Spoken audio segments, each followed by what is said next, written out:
C'est-à-dire, si on suppose que le mandat de Faure Gnassingbé est terminé, c'est ça l'incongruité du système parlementaire au Togo, qui n'a rien à voir avec aucun système parlementaire au monde. Faure Gnassingbé qui ne jouit d'aucune légitimité. Parce que là, aujourd'hui, Faure Gnassingbé n'a aucune légitimité. Il n'a aucune légitimité. Il est juste aujourd'hui un chef de parti politique. Donc, lui, en tant que chef de parti politique, il nomme les sénateurs qui vont le nommer demain président du conseil. Vous imaginez l'incongruité?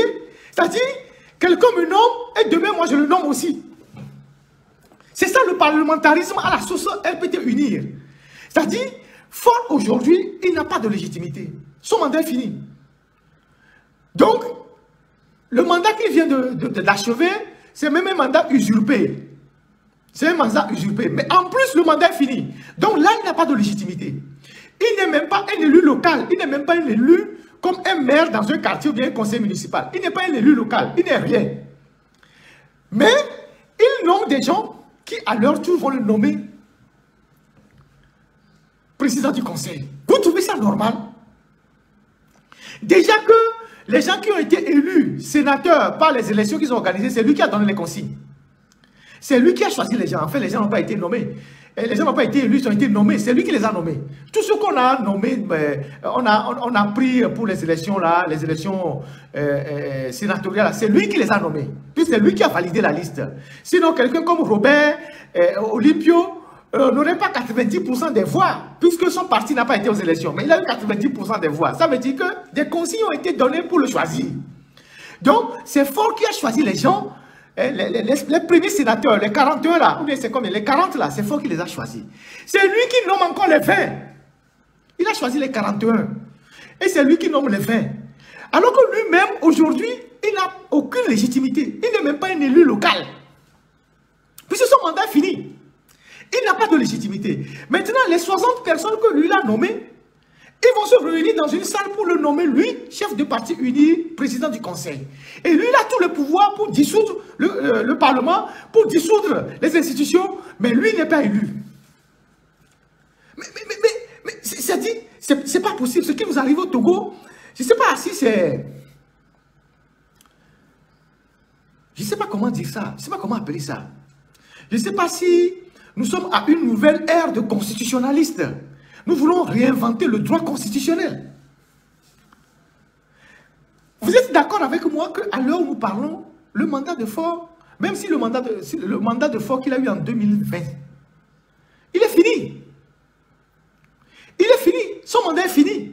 Alors si son mandat est fini, il n'a plus de légitimité. Donc il n'est pas aujourd'hui un élu local.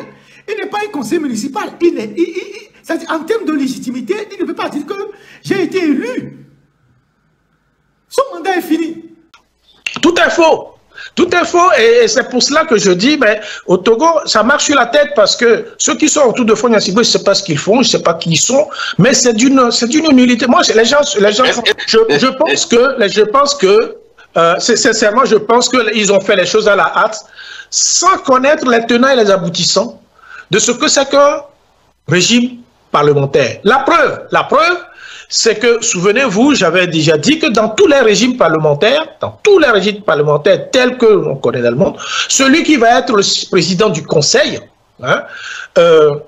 généralement, il est élu aussi, député, puisque c'est un député qui doit être élu président du conseil, le président, en fait, du gouvernement, le chef du gouvernement, Or, eux, ils n'ont pas fait comme ça. Donc, ils ont été obligés de mettre dans la Constitution que, au fait, c'est le chef du parti majoritaire qui devient chef de gouvernement. Ben, ça n'existe pas comme ça ailleurs. Donc, au fait, aujourd'hui, ils se sont rendus compte que le régime parlementaire ne peut pas être mis en œuvre aujourd'hui sur place.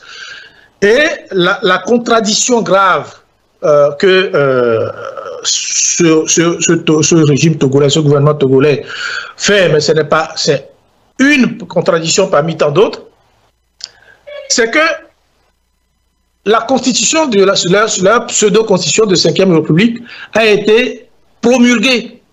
Vous savez, en droit, quand on dit qu'un texte est promulgué, c'est qu'il est d'application directe. Vous ne pouvez pas prendre un truc dit que donc, la promulgation, c'est la mise. Voilà, la promulgation, en fait, c'est la mise en application. Donc, qu'est-ce qu'il faut? La mise en application invoque quoi? La mise en application importe que le président du Conseil soit nommé, que le gouvernement soit nommé, sur la base de cette 5e. Donc, ça se fait sur place en ce moment, à vous attendre.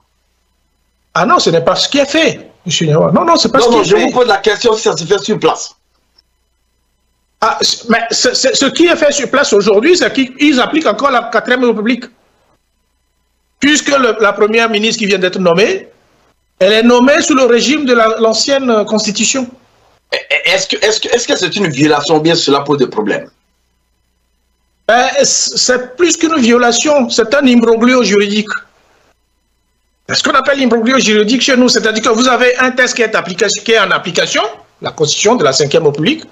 Vous avez une qui est tombée en désuétude, puisque à partir du moment où vous mettez la nouvelle, l'ancienne, elle est morte.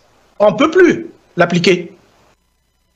Or, la nouvelle, elle est d'actualité, elle fonctionne, on ne l'applique pas, et on applique celle qui est morte. Vous voyez, c'est ça le problème. Est-ce qu'il y a des impacts sur le système judiciaire de la transition vers un régime parlementaire?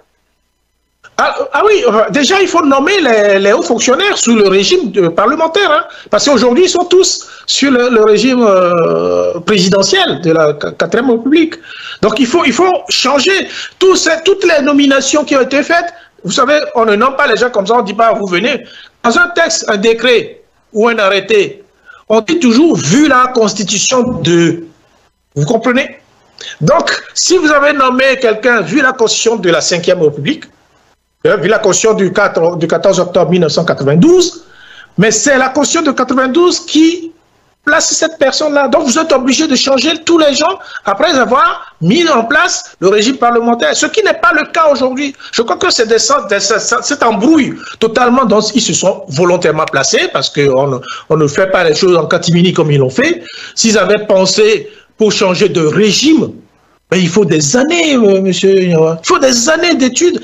Enfin, pas des études. Il faut des années de travail, de préparation et de voir les tenants et les aboutissants. Parce que dans un régime parlementaire, c'est la pire, pour moi, des régimes.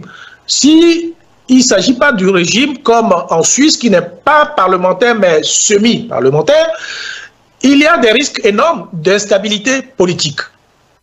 Là, on le voit aujourd'hui, d'ailleurs, parce que Fonia Singbe a 98 ou 80 choses députés. Le jour, il y en aura 30. Je crois qu'il doit avoir 108 députés, hein?